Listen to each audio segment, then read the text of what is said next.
हर हर महादेव, देवों के देव महादेव के चरण में प्रणाम करता हूँ। दुर्गा माँ के चरण में प्रणाम करता हूँ। सरस्वती माँ के चरण में प्रणाम करता हूँ। गणेश भगवान के चरण में प्रणाम करता हूँ। गुरु भाई गुरु बहनों के चरणों में प्रणाम करता हूँ। घनश्याम और श्याम दो एक ही गांव के रहने वाला था। दोनों छोटे छोटे लड़के थे, दोनों पढ़ने एक ही स्कूल में जाते थे। घनश्याम था जो बिजनेसमैन का लड़का था, उसके पास किसी भी चीज का कमी नहीं था। श्याम था वो गरीब आदमी था, उसको बहुत ही तकलीफ से वो पढ़ाई लिखाई करता था। घनश्याम अपना स्कूटी, मोटरसाइकिल, बस, कार से जाता था और श्याम अपना पैदले ही स्कूल पढ़े जाता था। श्याम के गरीबी के कारण घनश्याम श्याम पर बहुत हंसते रहता था और खिल्ली रहते रहता था और कहता था कि ले लो, ये हमारा कॉपी है पुराना, इसमें 2-4 पन्ना सादा है, इसको ले लो और तुम पढ़ना। ये सब देख के वो मन ही मन बहुत ही गुस्सा करते रहता था। लेकिन गरीब आदमी को क्या कहा जाए, गरीबी गरीब ही होता है। ये बेचारा कुछ नहीं बोलता था।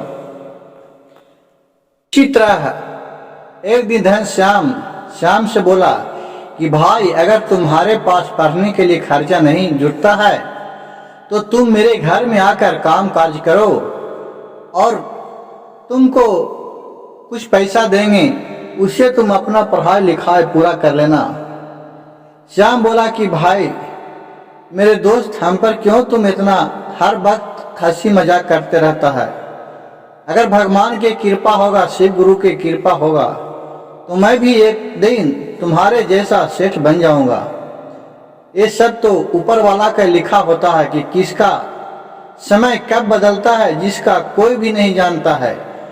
खुद जिसका समय बदलता है वो भी नहीं जानता है। उसी तरह बीतते बीतते कुछ दिन हो गया। एक दिन के बात हुआ कि श्याम का औरत का कस के तबीयत दब हो गया। वो पैसा कौड़ी के लिए गांव भर में महाजन के पास गया। कोई देने से इनकार कर दिया क्योंकि उसको 2 लाख रुपया खर्चा हो रहा था। तबीयत दब था उसका परिवार का, जिसमें वो फिर घूमते घूमते अपना गया घनश्याम के पास। देखिए मजदूर क्या नहीं कराता है, उसके पास गया तो बोला भाई कुछ पैसा की जरूरत है, तुम देगो? घनश्याम बोला कि दूंगा, लेकिन उसके बदला क्या हमको तुम देगा? बोला कि इसके बदला हमारा घर जमीन है जो तू ले लो। कहा कि इसका दाग तो 1 लाख रुपया का है, लेकिन तुम 2 लाख रुपया मांग रहा। कहा कि ठीक है, और बाकी तुम अपने पास काम पर रख लेना और पेमेंट जो होगा तो आधा पैसा देना और आधा पैसा कर्ज में काटते जाना। जहिया वसूल हो जाएगा, जहिया फिर पूरा पैसा देना, फिर अपना घर द्वार गिरवी रखा है जो छुड़वा लेंगे। कहा कि ठीक है, और फिर काम करने लगा घनश्याम के पास। श्याम अब दिन भर काम करता था, जो बचा खुचा था उसको दे देता था, जो फटा पुराना कपड़ा लाता था उसको श्याम को दे देता था। श्याम अपना ले जाकर खुशी खुशी अपने परिवार के साथ रहता था और खा पी के अपना निश्चिंत से रहता था। एक दिन के बात हुआ कि घनश्याम बहुत श्याम पर हंसने लगा कि देखो ना, मेरा जूठा सकरी जो भी होता है तुमको दे देता हूँ और उसी को खा कर रहता है। मेरा फटा पुराना जो भी कपड़ा है तुमको देता हूँ, उसे पहन कर तुम रहता है। श्याम बोला कि भाई ये सब तुम दे के भी हमको हंसो नहीं, क्योंकि मैं तुम्हारे पास काम कर सकता हूँ, उसके एवज में तुम दे रहा है, ये नहीं कि तुम हमको फ्री में दे रहा है। और श्याम चला गया अपना घर। एक दिन की कहानी है कि शिवलोक से 2 आदमी ऊपर से उड़ते आ रहा था पंछी। वो दोनों आसमान में प्रसादी के लिए लड़ रहा था। वो बोल रहा था कि हम ज़्यादा लूँगा और वो बोल रहा था कि हम ज़्यादा लूँगा।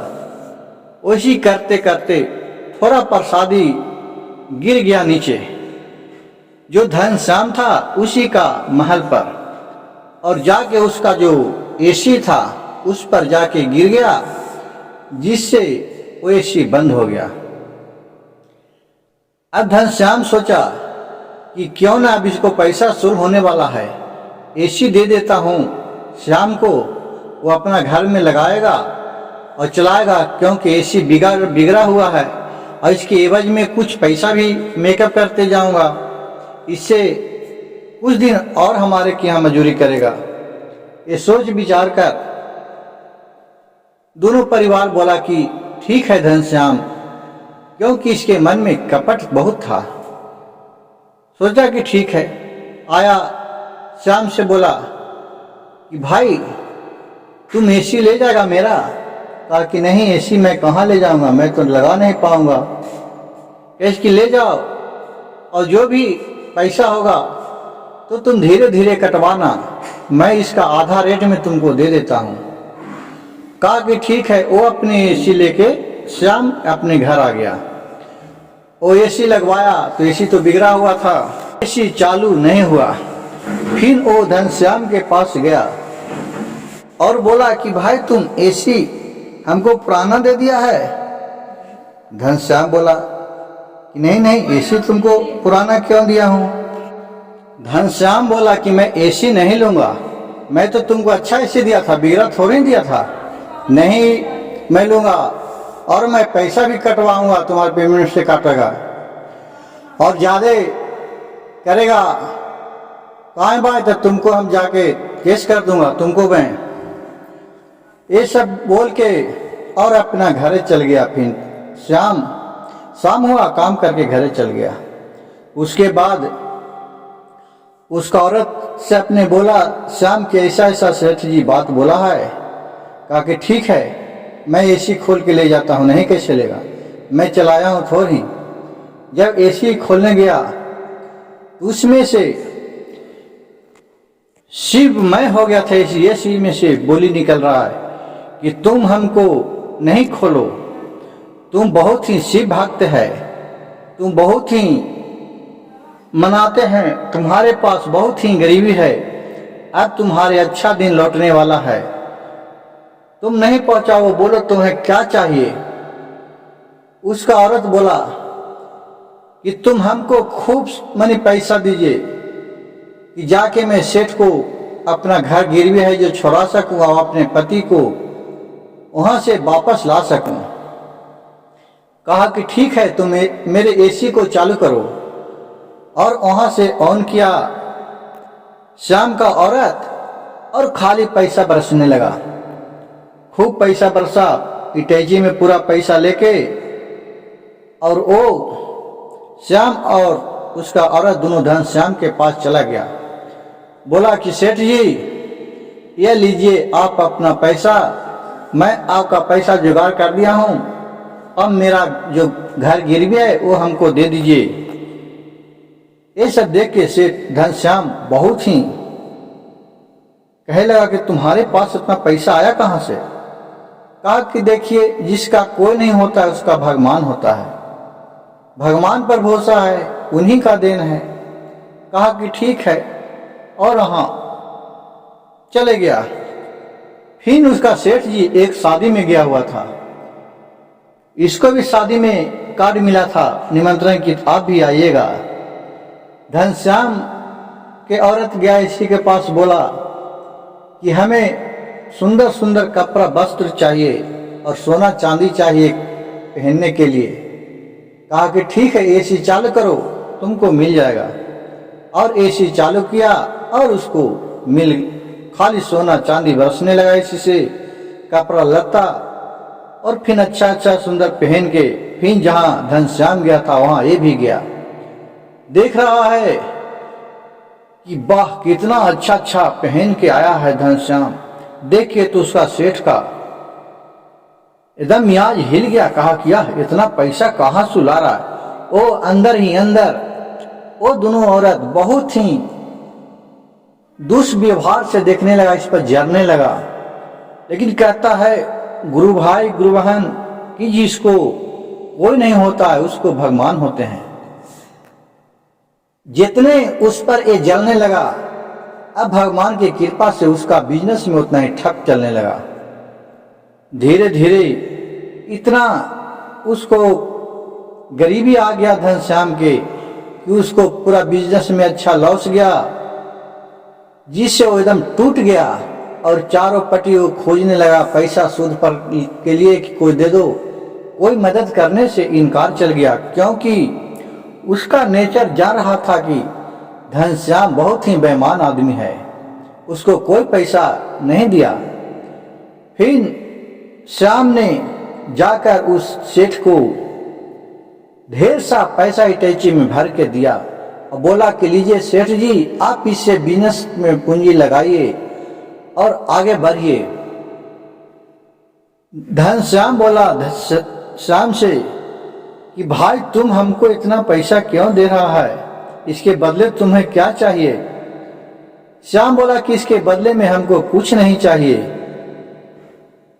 क्योंकि जब हमको कोई सहारा नहीं था, भले आप हमको घर गिरवी रखे थे, हमसे आप रटवाए थे, लेकिन आप ही का रास्ता आज दिखाने वाला है। एक पैसा हमको नहीं दीजिएगा, लेकिन इससे आप आगे के और बिजनेस में लगाइए। और फिर वो पैसा लेके बिजनेस में लगाया। और घनश्याम बोला कि भाई हमको माफ करना, मैं तुमको पर बहुत ही मने मन जलते रहते थे कि तुम इतना आगे की ओर बढ़ रहा है। आज भगवान का देन से मेरा लास्ट में तू ही काम दिया। और फिर घनश्याम पूरा दान पुण्य करने लगा, जो भी गरीबी आता था उसको मदद करता था और उस इलाका के बहुत बड़ा ही बिजनेसमैन बन गया और अच्छा महल बना लिया। गुरु भाई गुरु बहन, इस कहानी से हमें यह शिक्षा मिलता है कि किसी को देखकर ज्यादा जलना नहीं चाहिए और विपत्ति आने पर भी धैर्य पूर्वक काम लेना चाहिए। भगवान किसका समय कब बदलता है उसका कोई नहीं जानता है। दूसरे के ऊपर देखकर हमको नहीं हंसना चाहिए। अगर मेरा कहानी अच्छा लगा तो मेरे चैनल को सब्सक्राइब कीजिएगा, लाइक कीजिएगा और शेयर कीजिएगा। हर हर महादेव, घर घर महादेव।